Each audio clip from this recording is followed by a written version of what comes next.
describe my career are unpredictable, unconventional, and long-term. Wow. Great. Jeanette, you want to go? Yeah. Sure. Good evening, everyone. I'm Jeanette Nyarko-McGill. I am the Associate Director of Public Affairs and Community Outreach at New York City Health and Hospitals Harlem. Harlem Hospital is one of 11 acute care facilities that fall under the umbrella of New York City Health and Hospitals. As I said, we deal with marketing, communications, events, strategic planning, and everything that comes with that territory. 3 words I would use to describe healthcare communication. It would be commitment, collaboration, and service. Great. Thank you very much. I guess I'll go next. Hi, Thank everyone. you. Hi, everyone. My name is Kelvin Medina. I am a senior analyst at Zenith Media. What I do on a daily basis is basically create measurement plans and what is considered successful for a brand or client. I create benchmarks, brand studies, and even get to work with cool experiential type of media placements to see how effective they work. And I also create products that eases the day-to-day and makes data more accessible to everyone through like SQL databases, ETL tools, or Exchange, Transform, and Loading tools, if you want to look that up later, and visualizing tools as well. And I basically answer the ultimate question that every branding client is always wondering: how much of my media dollars contributes to my bottom line sales? Oh, and my 3 words, that's right, to describe my career path: ambitious, curious, and indecisive. That's great. Thank you. I'll go next. Hi, everyone. I'm Alexa Wheeler. I'm the Brand Marketing and Communications Specialist at Ensemble Travel Group in New York City. And at my role, I do a little bit of communication and overall marketing in a lot of different realms. I actually wrote them down because it just covers, we have a small team, from strategy, message development, editorial, social media, to PR and media integration. It's a little bit all over the board. And my 3 words to describe my personal career is more of a phrase, which would be guided by gut. Thank you.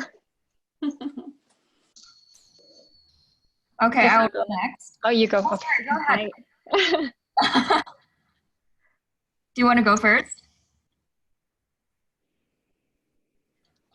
Can you guys hear her? I cannot hear her. I think she's on. Muted. Yeah, she's muted, I think. Oh, there you go. Okay, there you go. Okay. Hi, everyone. I'm Ziggy Chow, and I'm currently at the MTA. As you know, that's the transit system of New York. I'm actually starting the new role tomorrow, so it's very exciting. I previously just left Charter Communications, which is Spectrum, as you know, is one of the cable providers in New York and throughout the US, the 2nd largest telecommunications in the US. So I was a PR spokesperson for the company for 7 years, and part of my role is to represent the company, brand reputation, crisis management, and as you know, as a customer-facing company, that's something we deal with on a daily basis. So that's internal. We deal with internal stakeholders, public stakeholders, including government affairs, and also the customers. So dealing with generally the public, so internal, external. So that's covers the gamut. So I'm really excited about my new role at the MTA because that's actually, as I've gone through my career, I've realized I wanted to do something that's impactful, something that is part of my daily routine, which is transportation. And this role came up, and I was recruited to be part of their new team that is about the transformation. That's part of the transformation that is going to happen. But right now, everything seems up in the air. So I'm just really happy to transition into a public communications role. So that's exciting. Accumulating all these years of experience, being able to do something that I'm really excited about is it's definitely something I'm looking forward to. So 3 words that describe my career is definitely fast-paced, unpredictable, and also unconventional, because I feel like 10 plus years in the industry, I've covered every industry basically. I started in entertainment and then followed up with starting my own company, because at that time we had the financial crisis. So, at that time you have to think on your feet and see how you're going to survive and, make money. So I started my own agency. And then from there, I went into media and finance, and then finally telecommunications technology. So now it's really, making a full circle, just trying everything. And yeah, so that's pretty much in a nutshell. Thank you very much. Inan? Okay, I will go next. Hello, everyone. My name is Yingnan Shen, and I work at a company called Logos Consulting Group. And we are a crisis management and leadership coaching firm. We help clients to make the best decisions and become their best version of leaders and communicate effectively during either it's a crisis or it's an important phase of the company. At my role, we're a very small team, so I also do a lot of different things. I help, so when it's a crisis client, I help with creating materials for crisis plan, crisis simulation, crisis communication, and I also help co-coach some of the corporate clients on how to become a more effective leader. I also do a lot of research at work, because many of the work we do at Logos, it's backed by intensive industry research. So my personal area of interest of research, including diversity and inclusion. I also started to teach a course at Columbia Engineering called Elevate Multinational Competence, which is more geared towards international students. How do you manage culture shock, and how can you transfer your seemingly disadvantaged background to a competitive advantage? And 3 words to describe my career, I think it would be rewarding, challenging, and also ever-changing. Thank you. Thank you very much. Okay, here's a message to all the attendees. Like, there's a chat feature at the bottom of your screen. Like, if you have any question throughout the entire process, please feel free to type it there. You can either send it to me or public to everyone to see it. And our panelists will answer your question at the end of the session. We have a Q&A session at the end. Okay, so let's move on to next question.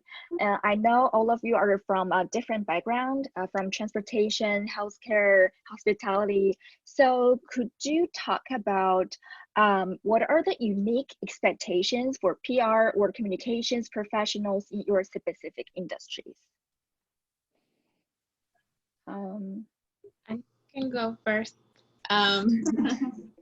So technically I am in marketing and I'm not in PR, but my department does work closely with our PR person. And I would say just the amount of jargon and industry knowledge that she has to be cognizant of, because my company, it's advertising, but it's also in the AI and machine learning space. So just being able to navigate that space with words, because like PR, you know, or marketing regardless, you need to use the right terminology. So just understanding all of that. But for me in marketing, the amount of industry knowledge that's necessary.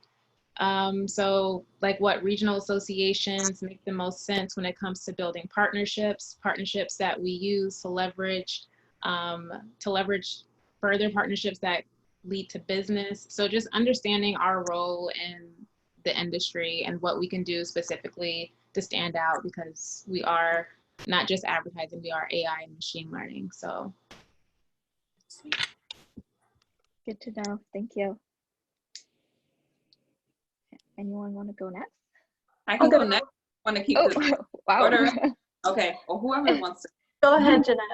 Okay, so similarly, we work in healthcare, and a lot of people would imagine, okay, well, what does a communications department, what role do we play in healthcare? We have to sit at the table with clinicians. We have to know all the jargon in healthcare. We have to manage crises. COVID-19 is a big example of that. We dealt with Zika. We dealt with this coronavirus. We've dealt with Ebola. And so while we are a communications team, we have to be in keeping with everything that's happening in healthcare. We sit at the table with doctors and nurses. We have to pitch stories. We have to also be at the helm of engagement, because we're engaging our employees, we're engaging the public, we're engaging ourselves, and the messaging is different for each group. And so there's a lot of pitching, there's a lot of strategizing as a team, and then also being in keeping with the branding. We belong to health and hospitals. And so while we may have our unique and diverse giftings and talents, it still must fall under the umbrella of health and hospitals. So we have to make sure that the language is in line with the system's language. We have to make sure that whatever we roll out in terms of any initiatives are all on the same page. And so oftentimes when we're given a task from the system, while our hospital may be different than other hospitals, it still has to fall in line with the expectations of the system. And so communications, sometimes just writing letters. Obviously, we write things for our clinicians because they're doing the clinical side, but they may not have the language for that. We write for CEOs. We write messages to patients to make sure that we engage them and they have an understanding of even the services that they receive. And then also to the community, because we're part of the community. And I would say that that's about it. Thank you for sharing. Next, the one thing I think that is unique, not necessarily unique to the travel industry, but something I wasn't expecting when going into travel was, as Jeanette kind of briefly mentioned, crisis communications. So with COVID-19, travel's arguably the most negatively affected industry financially. And I am not kidding, as of today, I actually just kind of learned that, you know, while I have coworkers losing jobs and a lot of friends in the industry losing jobs, my position is actually kind of saved because I'm the one in charge of all the crisis management communications. So whether that's emailing out for the CEO or posting on social media, if I'm not there, those things don't go out. And applying for jobs, that's not really something that went through my brain going into travel. So yeah, I would say a unique expectation for travel that I wasn't really ready for was crisis management. Great, thank you. Hi, so I'll definitely like to add to everyone and what they've said is that crisis is definitely on top of a lot of corporations and nonprofits on top of their heads, because many times you don't need crisis until you actually need it, right? So our role as communicators is to be engaged with decision makers in the organization, any organization you belong, to make sure that they have a crisis plan in place, because you know, many times they find themselves scrambling for a plan when, you know, the crisis hits. So our job as communicators is to make sure that we are always in touch with decision makers in the organizations, always having, you know, try to have a seat at the table. I know that's hard if you're just starting out, but at least communicating that with your manager, or, you know, just being part of the conversation, even if it's internal communications team meeting, just making that on top of their heads, because, you know, crisis, you never know when it hits. So even internally, there's communications that needs to happen with the employees, right? How do you communicate with people that works for you, right? At my previous role at Spectrum and Charter, we have technicians that are out there that work with customers. We have retail store agents that deal with customers. How do you, and then also internally in offices, we have employees that work internally. So how do you communicate that, right? So we have so many different channels of communications that we need to realize, and, you know, that's just our role as communicators, just to make sure that those are met. So that's just one thing I want to add. Thank you. I will share. I think what's unique in my industry, which is consulting, and I know consulting are all different. There are so many different types of consulting, but specifically to crisis management, because we're not necessarily PR. We don't consider ourselves as PR because we don't actually help our clients draft documents or send out newsletters.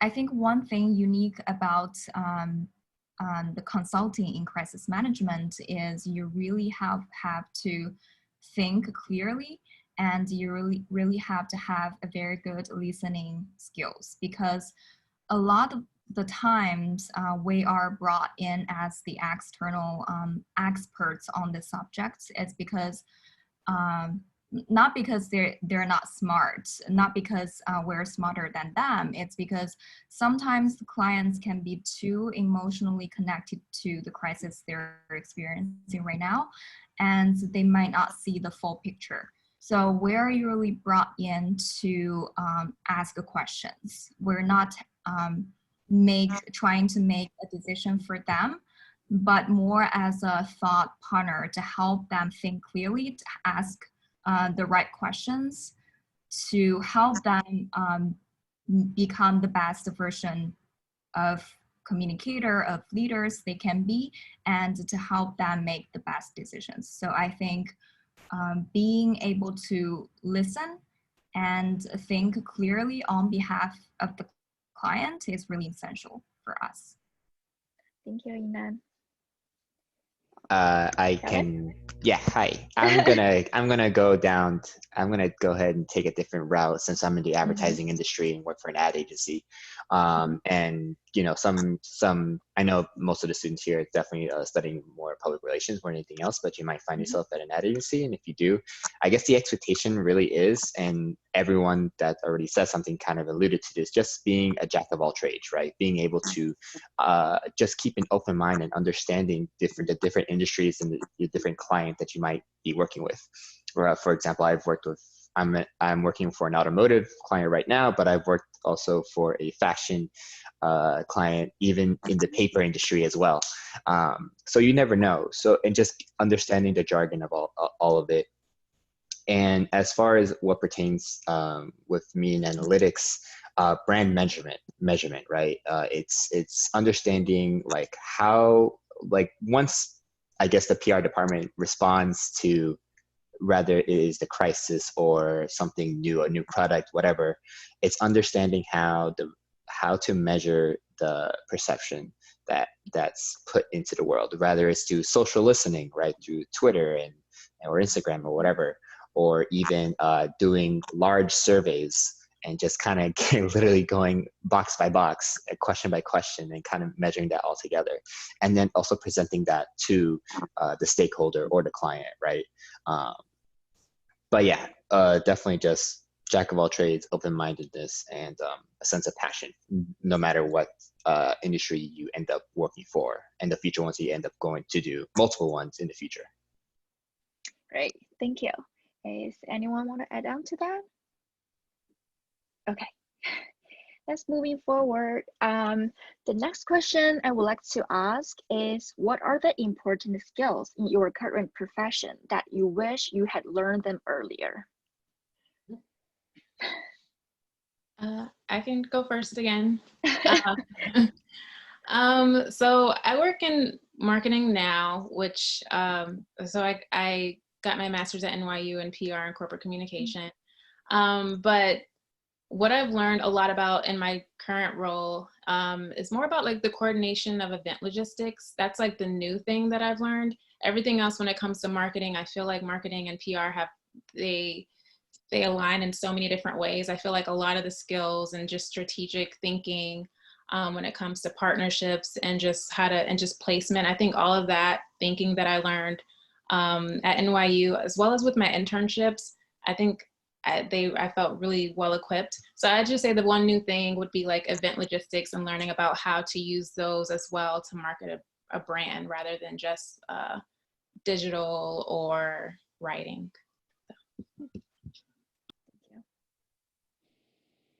Thank you, Jeanette.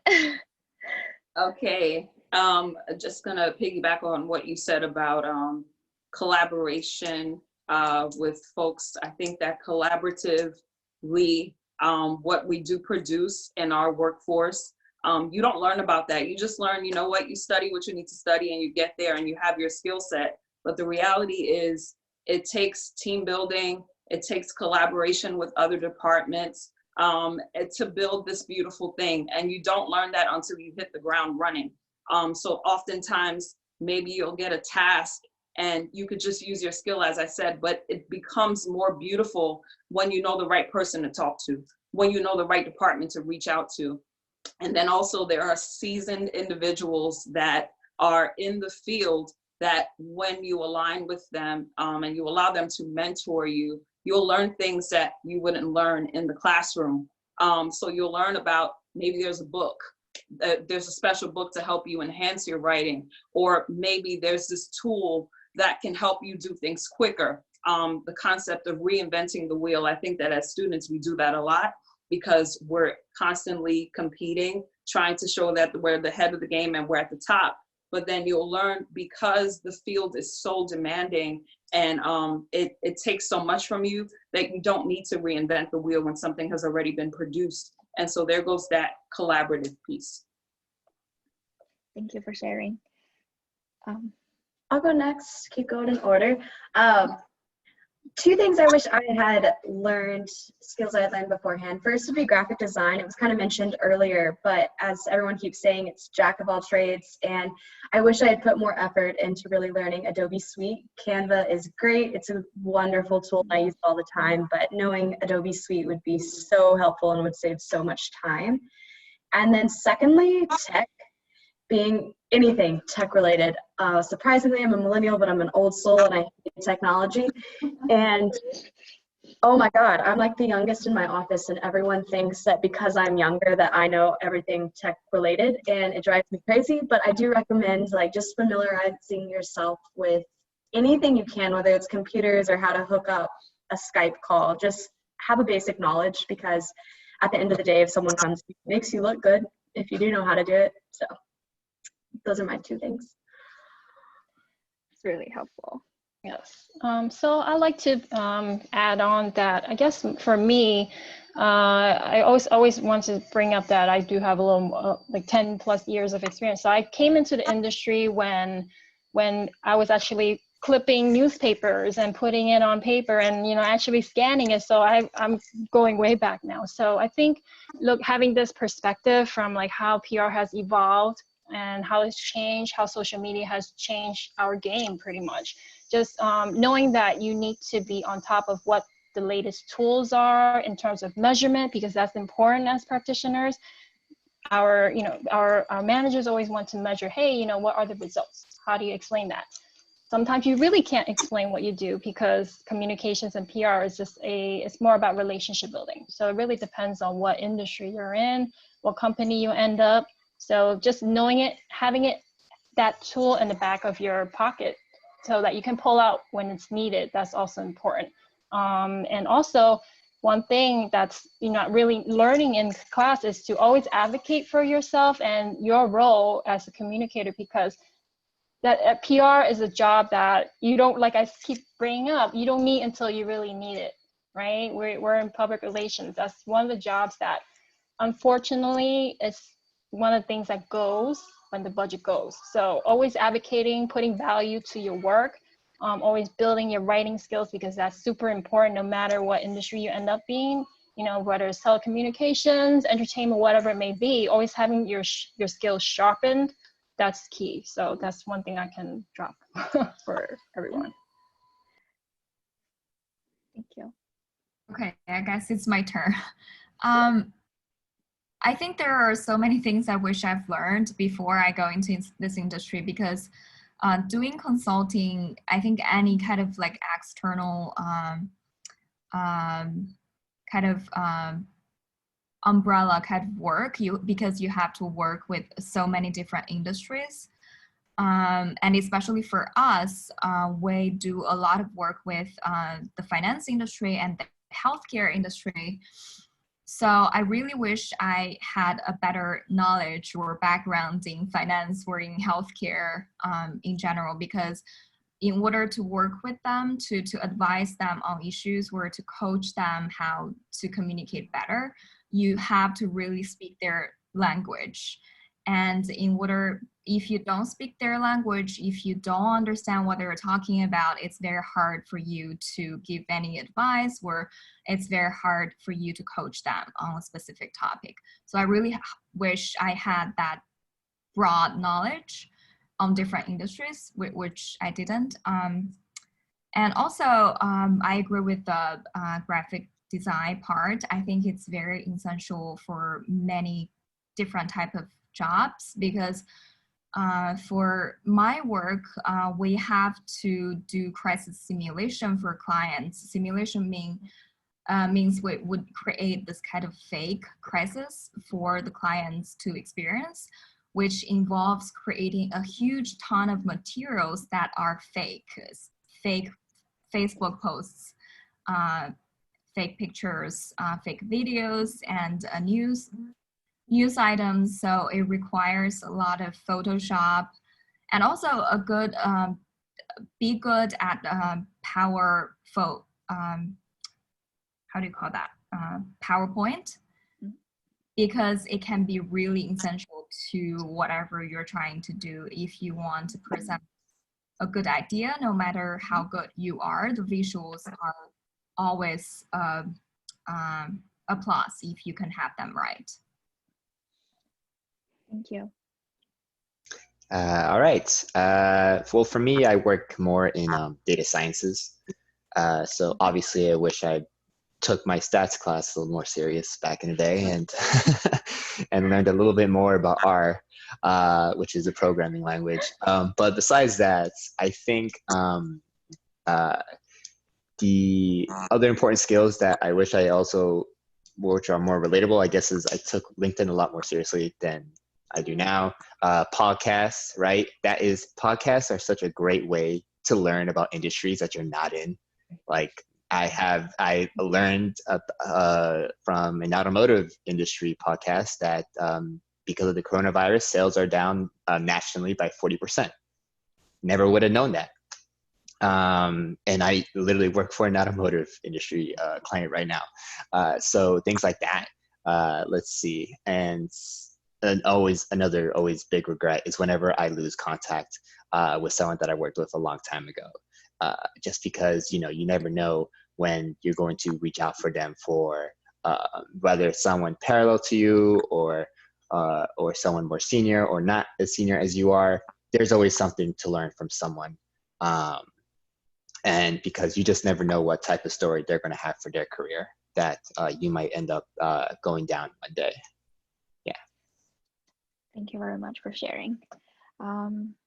Anyone else want to add on to that? Okay. Before we're moving forward, here's a friendly reminder that you can always ask our panelists questions using the feature down below your screen. There's a chat feature, like you can either send it to me or post it there and for everybody else to see it. Okay, let's move forward. Okay, could you give our students some suggestions on how to effectively prepare for future job search before they graduate? For me, it kind of goes back to, well, it touches a little bit on what Kelvin was saying. I think if you have a specific industry in mind, just to begin equipping yourself with tools and knowledge that'll make you an even stronger candidate. So ultimately, and more successful at your role. So if you know you like to work in travel or news or media, I think doing your best to get familiar with the outlets, the industry organizations, the events, all of those things that are relevant, just so you can walk in there, you can feel a lot more confident. Once you do start going out there on interviews, you can have more to add to the conversation. So I think that's a good thing. I know for me, that was definitely helpful once I got into my current role. Just coming in, just having some background knowledge was helpful. And also just most importantly, just to be open and to be flexible. One of the greatest things about, I think, receiving a degree in PR and marketing is that you have a you have a built-in advocate for yourself and your own brand. So take advantage of that. And just be open to trying new things and things that are outside of your comfort zone, just because you never know where you'll end up. Like, I'm also at an advertising company, but I do marketing and I studied PR, but just being open to using these skills in different ways, I think it's been very beneficial for me, and I think everyone should try, be open. And that's it. Thank you. I guess I should go next. Yes. Order. I would say 2 pieces of advice that I would offer is network. Network as much as possible. Talk to people in the industry. Talk to people who may have graduated ahead of you. And because we have resources like LinkedIn and Instagram and Facebook, you're able to just type a person's name in a search engine and find them and send them a message, and just be very honest that you're new to the industry and anything that they can offer. And then the second piece of advice is think outside of the box. It's really not an A plus B equals C industry. As you can see, based on the panel that we have a marketing person, we have an advertising person, we have a travel, we have healthcare, we have MTA. Communications and PR is necessary to every industry. And so perhaps you may not find it in exactly the place that you're interested in going right away, but don't avoid or negate the potential of maybe smaller positions, because they can be a segue into a greater position that will lead you to exactly where you need to be. So be open-minded and think outside of the box, and the opportunities are endless. Thank you. Mm-hmm. Okay, so I actually have 4, but I'll keep them short and sweet. First, I think what's been most important to me is don't be afraid to pursue your passion. I was always hesitant to pursue travel, even though I've loved it all my life, just because it sounded so cliche. But as Jeanette mentioned, communication, PR, marketing needs are in every single industry. So go after what you love doing, and you'll find something that you really enjoy. Next would be, don't be afraid to reach out. My current job is actually a LinkedIn Cinderella story. Now, that doesn't always work. You have the people who won't respond, and that's okay, but don't let the fear of not being responded to keep you from sending the message. I sent a message to the VP of marketing, and he actually responded. And that's how I ended up back in New York after grad school. Third is sharpen your skills by working on passion projects before you start applying for jobs. When you get out of school, you don't have a lot of experience, and we all know the struggle of they want 5 years of experience for a beginner position. So work on stuff you're really passionate about. Build a website with something that maybe a friend's working on. That way you have something to say, hey, I might not have a job, but I've worked on this. That was actually something I was able to use for my current position as well.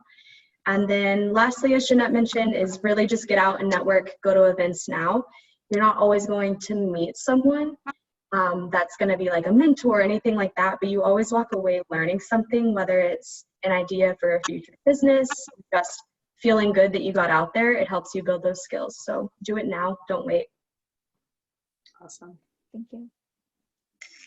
Yes, so it sounds like networking and keeping and just being out there. So I definitely want to piggyback off what everyone said, because while you're a student, it's very essential that you network and just reach out to people, because this is your chance to actually make connections. And the likelihood of people responding to you as a student is higher than if you were just a job seeker, right? So that's just coming from experience as a student myself, and also as a person that's already in the industry, because I get a lot of emails too. But when I notice is what I see differentiates the different people that actually emails me is their follow-up, right? Follow-up is the key, right? Because these professionals are super busy with their day-to-day job. They already have a lot of things that they have to attend to first. So your communication skills, brush them up, your emailing skills, definitely don't be afraid to follow up, because like I said, people are busy. follow up, and always try to, use your time as a student, even before you graduate, just network within your cohort, with, even with professors. Also, before you graduate, just try to reach out to as many people as possible, ask questions, don't be afraid. You're going to get a ton of no's. That's part of it, but that's going to help you get ready for the industry, because if you're in PR, you're going to get a ton of no's before you get a yes. So just get used to it. So do it now as you're a student. So that's definitely something I would definitely share with just everyone. Thank you. Well, I have three, the magic number three. I think the first would be to try out many different things as much as possible. That can be to have many different internships, as many as you can. Before my current job, I think I had when I was doing my master's in public relations from NYU, I did, I think, 3 or 4 different internships during that period of time, and that allows me to figure out what is my best fit, which industry do I like the most, and what kind of job would be, or what kind of company, what kind of culture would be the best fit for me. So try out different things as much as you could. And also, the second would be do one thing that afraids you every day.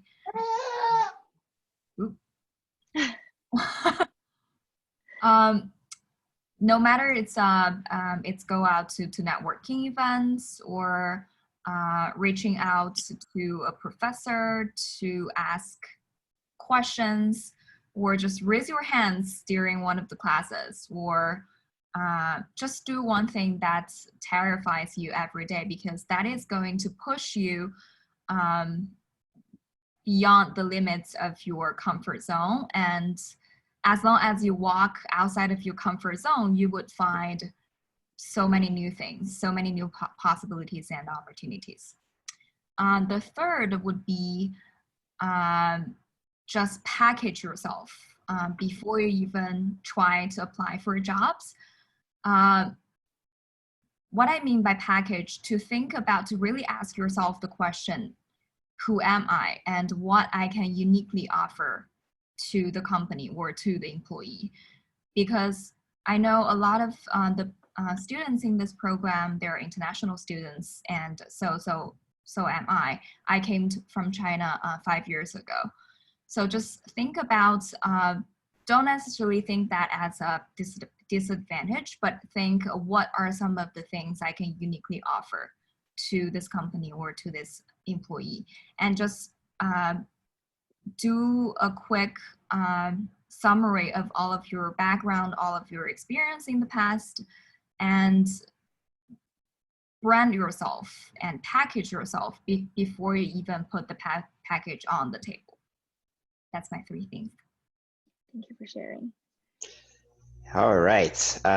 Being last is fun. Piggybacking off of everyone, networking, obviously, we talked about, I've heard in the last session, coffee dates and things like that.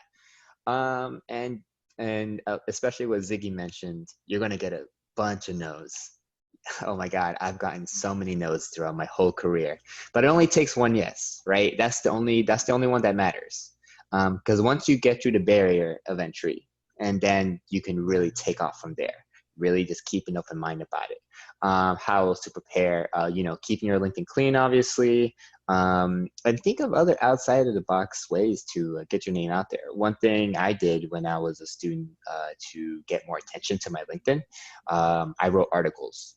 Because LinkedIn allows you to create kind of blog posts and blog about your time as a student in this time of age. I mean, with the coronavirus and the market being as low as it is right now, I think that would be super interesting to see how Gen Zers are handling finding a job out of college, or university, NYU. I think that would be a great way to definitely get attention to yourself and I don't know. Another one is recruiters. I know a lot of headhunters out there are always looking for people to, go to their PR agency or their ad industry agency, right? So just finding out, if you can get any recruiters to help you out, that would be great as well. And I see we have a question, but I'm not going to answer it. I'm just going to let the order take place, and yeah, we'll get back to that. Thank you for mentioning that. Okay. Actually, thank you everyone for sharing their valuable insights. Now it's our Q&A session. Okay, so here's a question from Lily. She asked, what can we do to stand out among the crowd who also network with the professionals?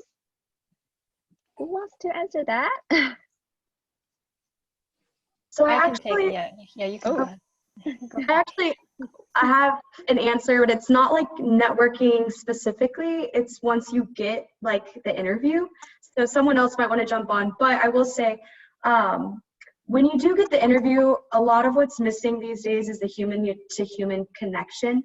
So do what you can to establish that. Like when I went to my job interview for my current position, I had lived in New York for grad school, moved back to Texas, was now interviewing in New York, and I knew Levain cookies were a big thing. So I went and bought a dozen Levain cookies before my interview and wrote a pretty generic but thank you note. And at the end of my interview, I gave it to the VP. And to this day, he still talks about how no one in all of his years has ever brought anything as a thank you to them. So I believe that helped me get the job. And I think it was just a small human to human connection type thing that helps you be remembered. Thank you. So anyone want to add else to that? Yeah. What can we do to stand out? So you'd be surprised about how many people actually don't really network that well, in my opinion. I feel like people don't actually use their network once they actually have that connection. So don't be too worried about that. I would just say, just keep going at it. Just focus on yourself, focus on your story and what you're doing. And to piggyback off of Alexa's point about that human touch, I think that is the most important, right? Whenever I interview a junior level analyst or junior level data scientist of some sort, right? An entry level role, I'm already convinced, no matter how many certifications they have, no matter how many degrees or what astound college they might come from, they probably don't know how to work in the workplace. So being humble, being passionate, and just being hungry, just show that hunger and that human touch. I remember my first job, we talked about football for 20 minutes, and that's how I got my first job at a big ad agency.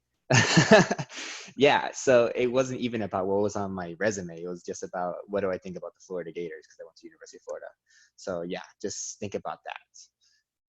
Thank you very much. I hope that answered Lily's question. Oh, she said thank you. Okay. I got a private message from Helen. She asked, what is the most important thing to look for when communicating to different teams, peers, and managers? Should I repeat that? Sorry. Okay.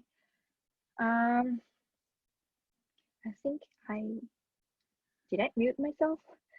No, sorry, but We can hear you. Okay, thank you, but I couldn't hear you guys. Oh no, I muted myself on purpose. You can just repeat your question. Sorry, I thought. Okay, I'll repeat. Helen said, what is the most important thing to look for when communicating to different teams, peers, and managers?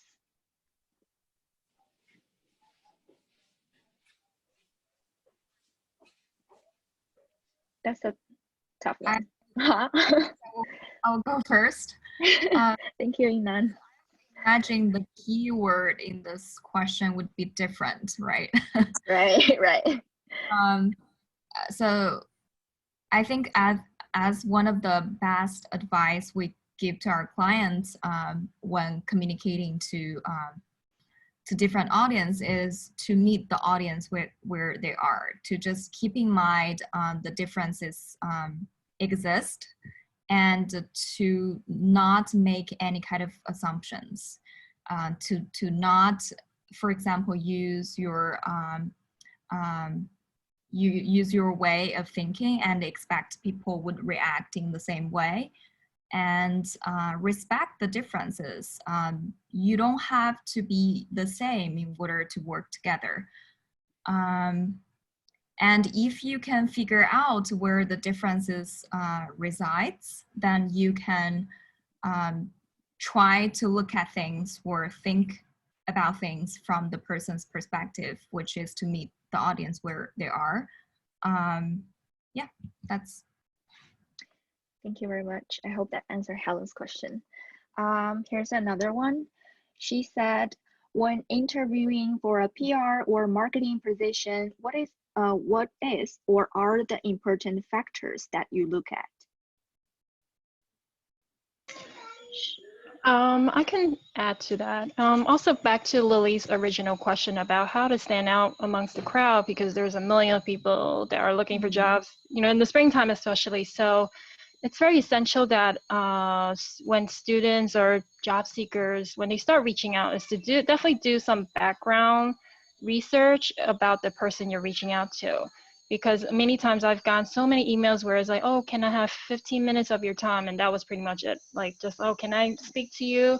I'm interested in this field, but like, there's no personal touch, like someone was saying earlier. So I think you doing that extra step will make you stand out. So that's definitely something to keep in mind as you're doing your job search, even as you're interviewing too, right? It's so hard to even get an interview nowadays, because you know you're being screened by a million like machines, and then after that is the HR, and even after that you have the hiring manager that might or might not look at your resume. So doing that extra step will make you stand out. Thank you. We got another one. She said, how many times should we spend in each internship to figure out our passion to avoid spending too much time exploring? Basically, she's asking how much time should we spend in each internship to figure out our passion? I can answer that. I think what I would like to contribute, I'm sorry for the background noise, that's my baby. Oh. So in case you heard some screaming, I think that the summers that typically people do internships during the summer recess from school, which is usually the duration of 2 or 3 months. I think that that's a significant amount of time to spend in a place, especially because you can dedicate full time. But give yourself upwards of 6 months to really get to know the industry that you're interning with, to get to know the company, to see the ins and the outs, because like you've seen with crisis management, I would say we've said that that is essential in every organization, but it's one of those things that you don't have a chance to encounter until it happens. And I'll give a story very briefly. I think it was my last year in undergrad, and I don't want to date myself, so I won't tell you what year that was, but there was something that happened in New York City where we had an outage, and it was back in 2003. And so there was an outage. I was interning at the hospital at the time, and literally we went into emergency management mode. And as an intern, that's not something that someone's going to put on a paper. They may give you some really simplistic things to complete, but I got to hit the ground running and hear and see what happens when there is literally a citywide crisis. So the outage lasted, I think, until the next morning. I don't know if any of you remember that outage. And so managing patients, managing communication, the machines went down. So going into using generators, not being able to communicate via computer to tell staff, hey, this is happening. The MTA was affected. People couldn't get on the buses and trains, the lights and the signals. So I say all of that to say, you may not learn everything you need to know, but the more time you spend, something will happen that doesn't fall under the job description of an intern. And as you spend more time and you relate to the people that are there with time, I think up to 6 months is a good amount of time to spend in an internship.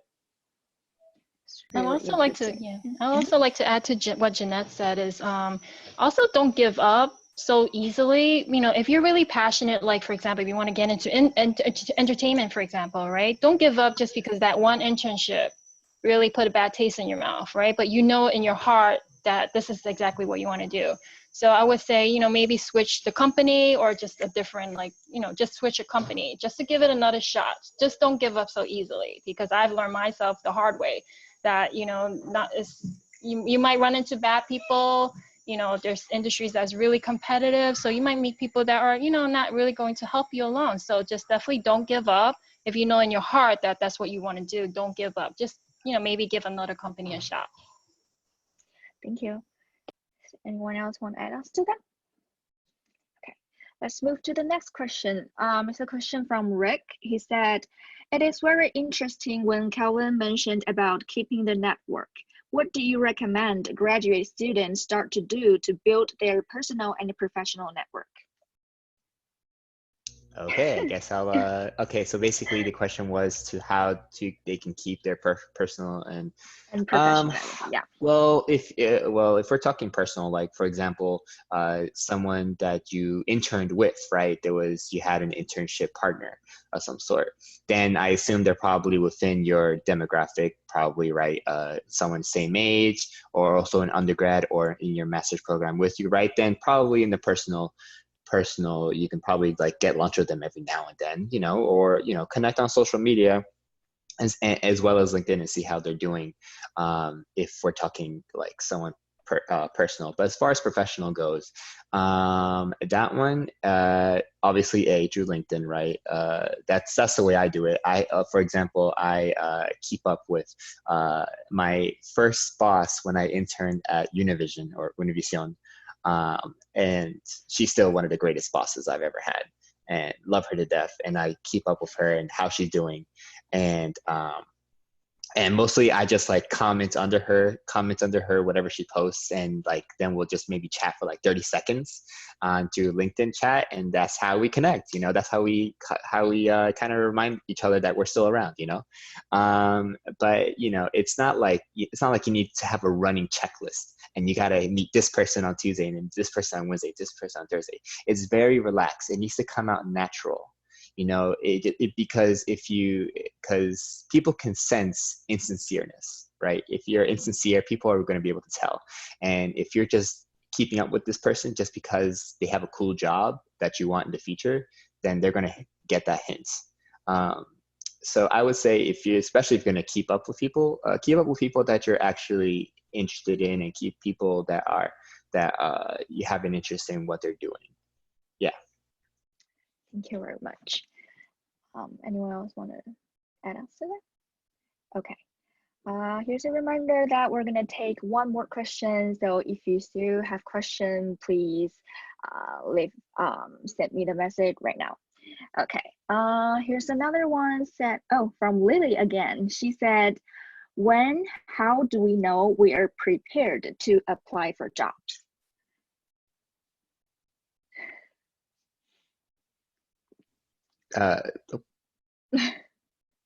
Yeah, I don't know. I guess you have to have a certain, you definitely have to have confidence if you're going to be in PR. That's first and foremost, right? So definitely work on the confidence skills, your public speaking skills, because that's going to come handy. And number one is I would recommend you just build the confidence skills, because that will show when you speak, and it will come across to everyone you speak to, you know, because you have all the skills needed, right? You went to NYU or, you know, wherever you are, you know, you have all the skills, you have all the writing skills, you have all the research skills. Just make sure you work on the interpersonal skills. That's my recommendation. Thank you. And another one. I'll add a little bit more to Ziggy's point. Like when you'll know, you won't know when. You just got to take the dive. In the great words of Spider-Man, you got to take a leap of faith. Honestly, like I've worked with people who are absolute geniuses, and I'm like, wow, you deserve a CEO position by the knowledge you know. And I've worked with people who I question how they got that far.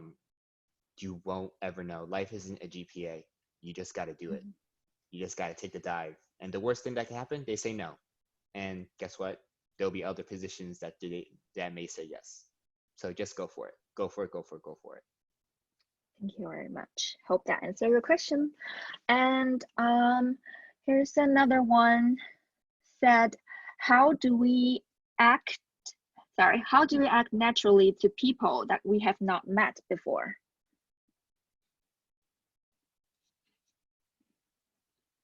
Anyone else want to, Inan? Sorry, can you repeat the question? How do we act naturally to people that we have not met before? I'm assuming, does he mean during networking events or? I think so, yeah, okay. During networking. My suggestion would be that is also a lesson I've learned my hard way, is to be authentically yourself. Do not be too transactional. Do not just go in front of a person and tell them, hey, I need an internship, just give me one. So be authentic and build some real connections with the person. Don't feel like you have to pretend to be someone else, because if you do that, it's very unlikely that you're going to build real connections and relationships. And also just a common sense, but a lot of the times people forget, is just to respect. Be authentically yourself and respect. Yeah. That's awesome. Okay, we got one last question. She said, how hard is it to switch between industries during career life? Is my first industry I joined so important? To what extent?